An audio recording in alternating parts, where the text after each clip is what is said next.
All right, Mr. Day, you ready? Thank you sincerely for coming in. I do appreciate your time. Great to be with you. I would never start with this question, but we need to get to it. Let's start with Trump. Were you surprised that he went after you? Look, I'm not a career politician. I said what I said. We built a huge coalition here in Colorado, and they're behind my campaign. There's great Trump supporters. There's great GOP, independents, Democrats. They're with us. And they're talking about Joe Biden and his failed. Yeah, what's the matter? Oh, 1 second. Let's start that over. Yeah, Sure. Sorry, 1 second. I had you, but this gets disconnected. But I gotta. We'll get to 347. You sound good. Okay. You sound good. Please. All right, we can start again if you Yeah, like. can. So what about that? I'll ask in two questions, two parts actually. Were you surprised he went after you, and how does that feel to have that bully spotlight shined on you? Well, I'm not a politician. I'm a contractor. Said what I said. But we built a huge coalition here in Colorado. It's good Trump supporters, GOP, Republicans. It's independents. It's disgruntled Democrats. They're excited about this race because I present a change. And right now, what people are talking about are the failed policies of the Biden and Bennett regime that are crushing working Americans. They're talking about inflation, talking about cost of gas. They're talking about record crime here in Colorado. That's what people are focused on. And I know that some faction of Trump supporters can be very enthusiastic. So have you had any problems from any of them after he tweeted that out? All I can tell you is when people start talking about inflation that's eating us up here in Colorado, working Americans is who I'll be the voice for. And when I'm talking to them about those issues that are affecting their lives right now, they're having to make tough decisions whether or not they heat their home or they put food on the table. Those are the things that working Americans are talking about right now. And that's why this campaign is going to be successful on November 8th. So it's not bothering you? Nothing bothers me.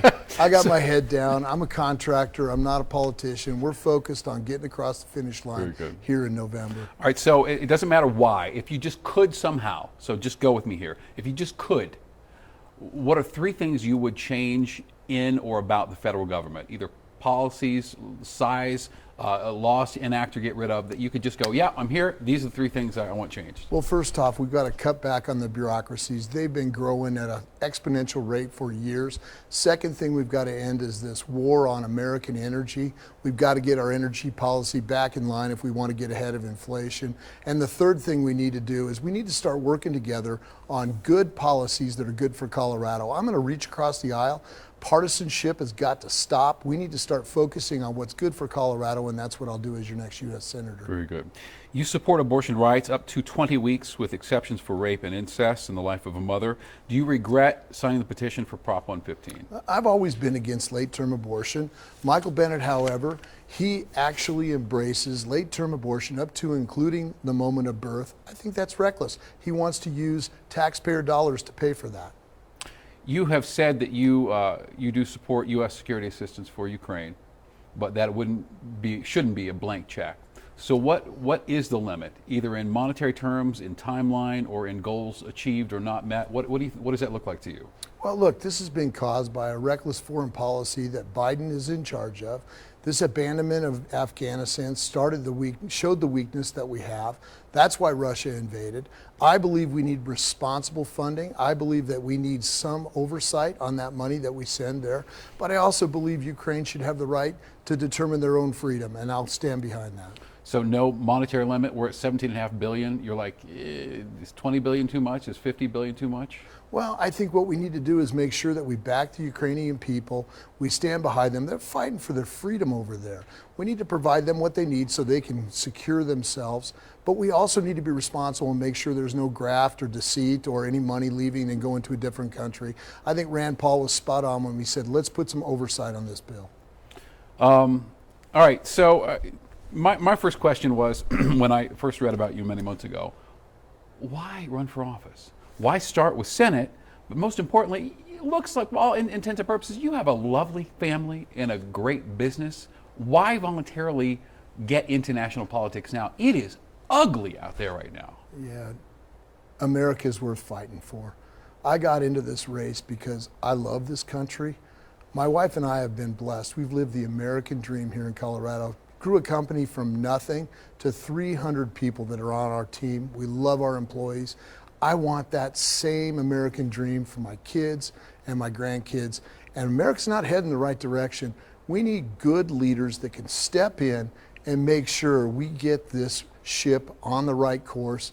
That's why I jumped into this race. America's worth fighting for. Surely there are ways other than a national campaign or a statewide campaign to help move America toward those goals rather than getting involved in 2022 electoral politics, you know? Well, ask me in 6 years. I'll tell you whether it was worth it or not. I'm supercharged about America. I want to make sure that we get America headed in the right direction. So with sort of the mainstreamification of the stolen election within the Republican Party, with the party that is a party of Marjorie Taylor Greene, are you comfortable in the Republican Party today? I got to tell you, I don't believe the big lie. I've been consistent about that. Biden's our president. He's a horrible president. I got in this race because we need to put some checks and balances on Joe Biden. Michael Bennet won't do it. He votes with him 98% of the time. He's solely responsible for this inflation that's record supercharged inflation that's costing working Americans a lot of money. 10% reduction in their value of money right now because of what this Democratic Party has done. But does it make you uncomfortable? Because, you know, when I was coming up, Republican was one thing and Democrat was one thing, and this was not, at least a faction of this Republican Party is not what I recognized the Republican Party to be. It was not my grandfather's Republican Party, you know? Well, I'm focused on moving the country forward. I'm not a partisan guy. I'm going to put America first. The party system here in the United States is broken. I'm telling you, one side's right, one side's wrong all the time. We need to get in the middle here where working Americans really are, and we need to start moving the Colorado that I know forward. All right, we are making good progress here. We're clicking right through this. Who in the Senate do you look at and say, I'd like to be a senator like that senator? Well, I've watched Joe Manchin work. I thought he sold out here at the end for the Inflation Reduction Act, but before that he was keeping his party in check. I liked some of the things that Tim Scott has done. Senator Scott's been a very big champion for school choice. I believe in school choice. I happen to be a product of it. My parents took me out of a school that wasn't working, put me at an all-boys Catholic school where I got a great education. The number one thing we can do for our kids right now is put them in a situation where they can be successful. I believe every parent should have the ability to make that choice for their student. Who do you want to see in the White House next? Well, not Joe Biden. We can't take another 4 years. All right, that's of that. just not. Who do you want to see in the White House? Well, there's some good candidates. I just was recently endorsed by Ron DeSantis. I think he could do a good job. I really like Secretary Pompeo. I've been endorsed by him as well. Nikki Haley I've been endorsed by, and I really like Tim Scott. I like where Senator Scott's putting his energy, and that's on education.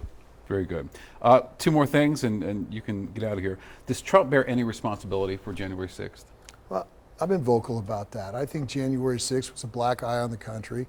The fact that it took 3.5 hours for him to come out and say enough's enough, I think he could have done more earlier. But again, I'm not looking backwards. We need to be looking forwards. This is about moving Colorado, moving our country forward. That's why I'm in this race. All right, now this is the easy one, and this is my gift to you. What's the reason people should vote for you? Well, they need to ask themselves, how are they doing right now? It's not good. Record price on gas, record price on groceries, crime at an all-time high here in Colorado. We got fentanyl coming up from a leaking border. It's killing our kids. We lost 1,900 Coloradans last year, young adults to drug overdose.